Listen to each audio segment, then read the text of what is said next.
El doctor Cipriano Sotelo en este espacio del comentario de Cable Noticias. Doctor, Mi querido Chava, ¿cómo estás? Muy bien. 8 días no venimos, Chava. Y me reclamaron en Sí, WhatsApp. ¿de veras? Sí. Hay una persona del auditorio que no voy a decir su nombre, pero no le den vacaciones al doctor Cipriano.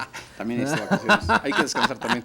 No, pues nos tocó un día inhábil. Sí, caray. Estuvo todo, pues, un poquito inactivo. Y nosotros andábamos ahí con chanclas de short y toda la cosa, ¿no? Y así como Pero voy a siempre, aparecer. Siempre es un honor, pues sí, imagínate nada más.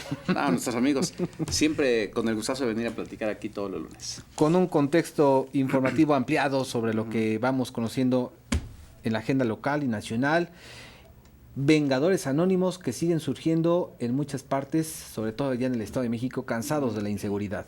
Sí, fíjate que es un fenómeno muy interesante porque yo creo que todos nos damos cuenta de lo que está ocurriendo a nivel nacional. En el Estado de México y en el Distrito Federal está aconteciendo de manera más constante.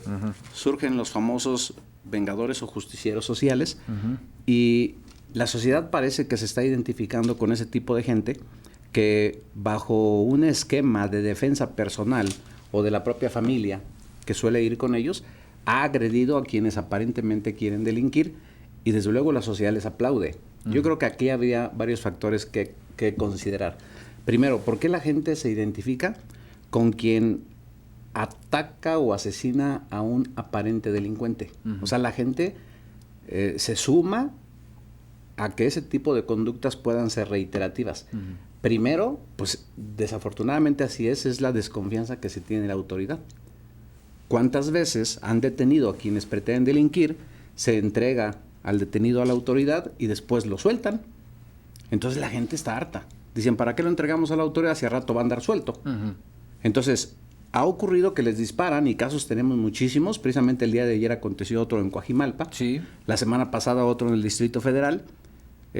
Hace 15 días más en el Estado de México también. Y así se van sumando una serie de hechos. ¿Qué es lo que está ocurriendo? Que en el momento que una persona pretende delinquir, hay un ciudadano que contesta esa agresión o inclusive atenta contra la vida de esta persona. Y se han llevado encuestas de manera muy interesante por algunas empresas donde se le pregunta a la gente, ¿qué haría usted si hubiera ido en ese autobús? ¿Aportaría elementos a la autoridad para detener al agresor? La mayoría de la gente dice no, para nada. Que ese tipo de gente surja e inclusive se han atrevido a decir que la autoridad no debería buscarlos, no debería seguir una investigación y tampoco sancionarlos. Aquí es donde encontramos que el derecho y la justicia parece que entran en pugna. Nada más que yo soy de la opinión que no podemos nosotros juzgar de manera superficial. Estamos en un Estado de Derecho o pretendemos estarlo y la ley sí nos obliga a que cada hecho tenga que analizarse en lo específico y se tenga que determinar si efectivamente hay una violación a la ley o no la hay, porque si no llegaríamos al absurdo que cada quien se haga justicia de propia mano.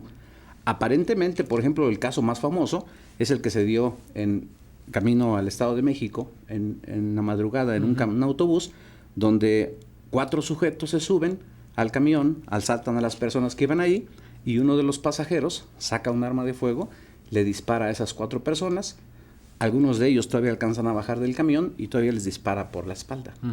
Si analizamos esa recreación, que inclusive el fiscal general de justicia del Estado de México llevó a cabo con una cámara grabada y que lo subió a las redes, yo creo que es muy significativo lo que ocurrió ahí. Todos estaríamos de acuerdo y estábamos contentos de que alguien pudiera tener el valor, porque no cualquier persona se atreve a enfrentar a 4 sujetos y mucho menos están armados. Entonces, ¿qué valor de este ciudadano? Seguramente es un hombre muy bien preparado porque sabe cómo tomar el arma de fuego, cómo accionarla, cómo lesionarlos. Pero yo creo que aquí estaríamos ante un abuso de una legítima defensa o probablemente inclusive hasta un homicidio calificado cuando él baja del autobús y todavía le dispara por la espalda. ¿Qué es lo que pasó seguramente por su cabeza? Yo creo que ha de haber considerado, si los dejo ir con vida, me vieron y probablemente vengan por la revancha. O probablemente ellos mismos vayan a atestiguar con la autoridad, se me identifique y el día de mañana sea yo detenido. Lo curioso del caso es que nadie de los que iban ahí quiso aportar ningún solo elemento de su identidad.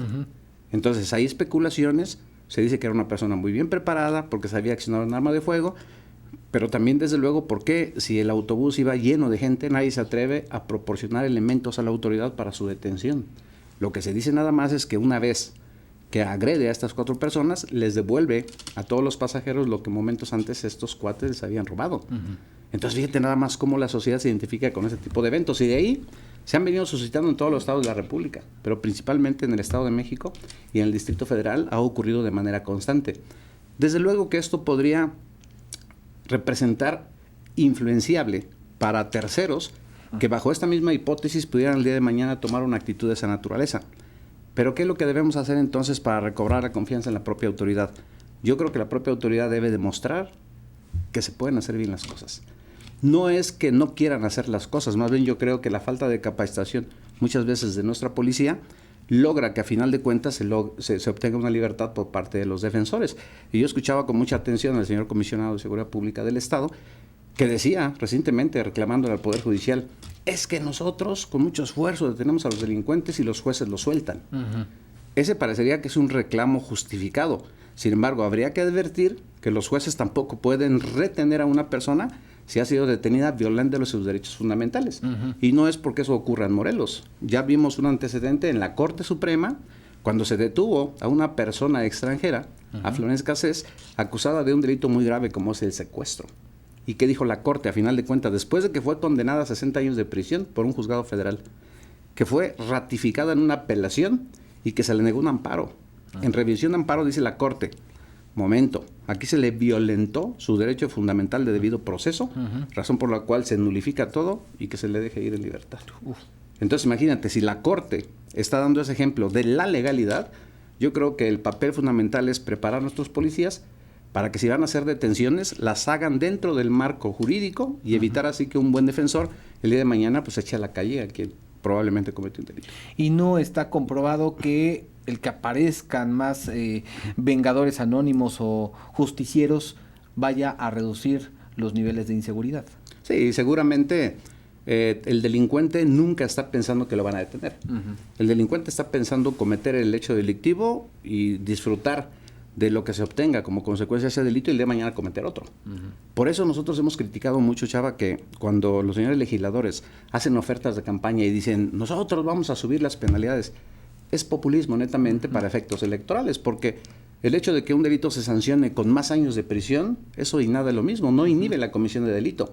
Así como tú bien lo dices, el hecho de que surjan más justicieros sociales, el delincuente nunca está pensando que lo detienen. Lo cierto es que, como dicen muchos, y no estamos coincidiendo con ellos, pero sí muchos, sobre todo en las redes sociales, dicen, por lo menos nos quitamos una alimaña. Digo, no coincidimos, son seres humanos a final de cuentas, hay desde luego sanciones que establece la propia ley y nosotros como coincidentes de la propia ley hay que aplicarla, pero hay que aplicarla con rigor y desde luego con disciplina, porque en el momento que fortalecemos las instituciones encargadas de investigar el delito, de procurar justicia, de administrar justicia, pues en esa medida nosotros también crecemos como sociedad. Esta propuesta, este proyecto que ya ha hecho andar el gobierno municipal de Naucalpan, de conectar las cámaras del C5 en espectaculares para que la gente también se sume a denunciar, ¿cómo la ve? Yo creo que puede tener su parte positiva y también su parte negativa, porque el propio delincuente está viendo que lo están filmando. Sí, claro. Entonces imagínate, si el delincuente está viendo el día de mañana dónde están las cámaras colocadas porque se están reflejando en espectaculares, pues va a tratar evidentemente de no pasar por ahí. Sí. Comete el hecho delictivo y se va a esconder por los puntos muertos donde las cámaras no logran captar. Lo interesante de esto es que también el delincuente, en el momento que ve cámaras, sí se inhibe el delito. Fíjate, esto es muy interesante. El delincuente nunca está pensando que lo van a detener. De tal manera que cuando llega a un lugar y visualiza que hay cámaras, se retracta para cometer el delito. Eso ya está comprobado. Científicamente comprobado, que así opera psicológicamente. Sí. Entonces se pudiera tener un mensaje subliminal para el efecto que quien pretende delinquir también le mida 2 veces. Y el otro punto en contra es, como te decía, ¿no?, que va a visualizar cuáles son los puntos muertos y por ahí podría irse. Un C5 nos vigila. Un C5 nos vigila. ¿No? Bueno, en Morelos tenemos un C5 muy interesante. Los que hemos estado ahí podemos dar fe de que es un sistema muy interesante. Desafortunadamente no todas las cámaras sirven, porque eso sería formidable, ¿no?, el poder grabar por radiantes como se hace en el Distrito Federal, que por cierto apenas escuchamos al jefe del Distrito Federal, a Miguel Ángel Mancera, que decía que en breve tiempo esas cámaras perderán vigencia porque tienen un término de vida y que ya se hace necesario hacer una nueva inversión poniendo cámaras nuevas porque estas ya serán obsoletas. Además, ojalá más sofisticadas. más sofisticadas, pero ojalá y no por cuestiones políticas se le niegue ese beneficio a los capitalinos y el día de mañana se queden sin funcionar las cámaras, Sí. porque entonces sí van a estar de pláceme los De delincuentes. poco habrá servido la inversión. Es Gracias, correcto. doctor, Al contrario, por al esta contrario, chavo. aportación. Muy bueno, muchísimas gracias. Y bienvenido de nueva cuenta. Gracias. Gracias. El doctor Cipriano. Regresamos.